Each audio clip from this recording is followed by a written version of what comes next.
ভাবতাছি তগরে আমি আমার পক্ষ থেকে ইফতার পার্টির দাওয়াত দিমু, যেখানে থাকবে অনেক সুস্বাদু খাবার, এমন খাবার যা তোরা বাপের জন্মেও খাস নাই। মনে হইতাছে জিয়ান আমগরে ইফতারিতে 5 স্টার রেস্টুরেন্টের খাবার খাওয়াইবো। আরে ধুর বেটা, আমি থাকতে তোরা কেন ইফতারিতে 5 স্টার রেস্টুরেন্টের খাবার খাবি? তুই এখন এইটা কইস না যে তুই আমগরে তোর রান্না করা খাবার ইফতারিতে খাওয়াবি। আরে আমি তো একটু পরেই এই কথা বলতেছিলাম। যাই হোক, আমার হাতে যে জাদু আছে সেইটা তো করে দেখাইতে হইব না, কি কষ্টরা? তোর হাতের জাদু দেখতে যাইয়া না আমরা জাদু হইয়া যাই, আই মিন পেটের লাড়ালাড়ি শুরু হইয়া যায়। ওই নবিতা, তুই আমাকে কি বললি? আমার মতো একজন গুণান্বিত পোলারে তুই অপমান করলি। তুই জানোস আমার মধ্যে অনেক গুণ আছে, আমি যেমন গাইতেও পারি তেমন রান্নাও করতে পারি। এমন গুণগুলো কি তোর মধ্যে আছে? তোর যেহেতু এত গুণ, তাহলে তুই তো মানুষ না, তুই একটা অক্টোপাস। যেখানে আমার গুণের কথা, ভাইরে আমি তোর মতো গুণে গুণান্বিত হইতে চাই না। আমি যেমন আছি খুব ভালো আছি। এত কথা জানি না, তোরা কালকে আমার ইফতার পার্টিতে আবি কিনা তাই বল, না আসলে কিন্তু তোকে খবর আছে কইয়া দিলাম। তুই আমাদেরকে তোর বাসায় ইফতার পার্টিতে দাওয়াত দিছস আর আমরা আমু না, এইটা কখনো হইতে পারে? আমরা আমু, আর আমার তো এখনই তোর ইফতার পার্টিতে গিয়া তোর রান্না করা খাবার খাইতে মন চাইতেছে। কি আর করব, খাইতে পারবো তো কালকে। ওহ, এই না হলে আমার চামচা। তাহলে ওই কথাই থাকলো, কালকে তোরা আমার বাসায় ইফতার করবি আর ইফতার বানাবো আমি। ওই তোরা জানোস আমি এই ঈদের উপলক্ষে 10টা জামা কিনছি। ঈদের 10 দিনে 10টা জামা। তোরা এই ঈদের জন্য কি কি কিনলি?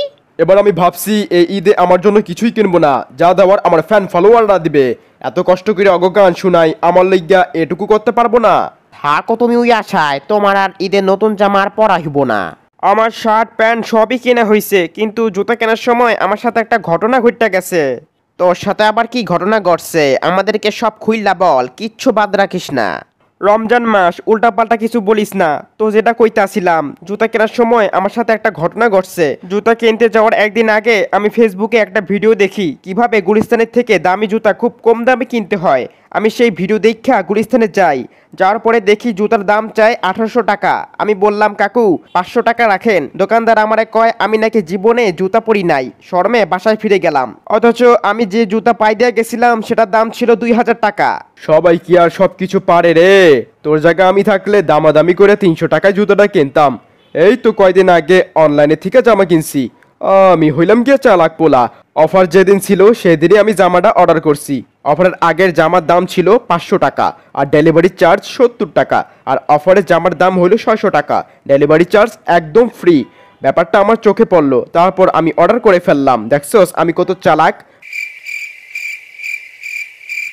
আমি আগে ভাবতাম আমি খালি বলদ, এখন দেখি জিয়ানও বলদ। দুঃখ শুধু একটাই, রমজানের আগে মেসেঞ্জারের রঙও পাল্টাই নিল, শুধু তুমি পাল্টালে না। আমারটাই ভালো, আমি যা বলি তাই শোনে। আমি ওকে বলছি তুমি এবার সব কয়টা রোজা রাখবা, একেবারে 30টা রোজা রাখবা। আমরা তো একে অপরকে কল দিয়ে সেহরি খাওয়ার জন্য ডেকে তুলি।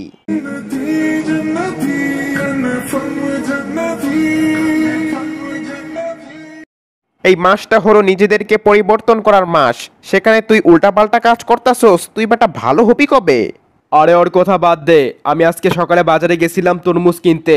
দোকানে যে জিজ্ঞেস করলাম, ভাই তরমুজ ভালো হইব তো? দোকানদার কইলো ভালো হইব না মানে, পুরা কড়া লাল, চিনি শিরা চিনি শিরা। তারপর আমি বললাম, ভাই কাইটটা না দেখানোর পর্যন্ত আমি বিশ্বাস করব না। আমার কথা শুনে দোকানদার হাতে ছুরি নিয়ে তরমুজটা কাটতে শুরু করলো। কাটা শেষে দেখি তরমুজ পুরা সাদা। দোকানদার কইলো, এই দেখেন একটা ইউনিক তরমুজ। আমি কইলাম, ধুর মিয়া, আপনার এই সাদা তরমুজ আমি নিমু না। আপনি কইছিলেন কড়া লাল হইব, এখন দেই সাদা। দোকানদার কইলো, লাল না হইলে কি হইব, এই তরমুজটা সাদার মধ্যে লাল। আপনি তো দেখি কালার সম্পর্কে কিছুই জানেন না, আর না নিলে আপনি আমার দিয়ে তরমুজ কাটাইলেন কেন?